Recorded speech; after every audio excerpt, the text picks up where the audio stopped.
আর আরেকটা কথা বলতে চাই,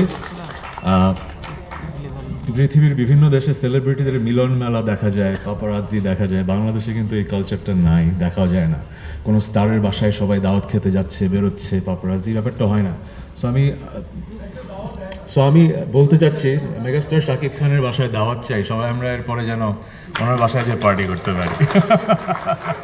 আমার সাংবাদিক ভাই বোনদের ধন্যবাদ, এত সুন্দর করে আমাদেরকে আপনারা কভার করে যাচ্ছেন। আমরা একসাথে একটা ইন্ডাস্ট্রি গ্রো করব, আমরা সবাই সবার সাপোর্ট করব, এবং তাহলেই কিন্তু বাংলাদেশ এগিয়ে যাবে। Thank you very much.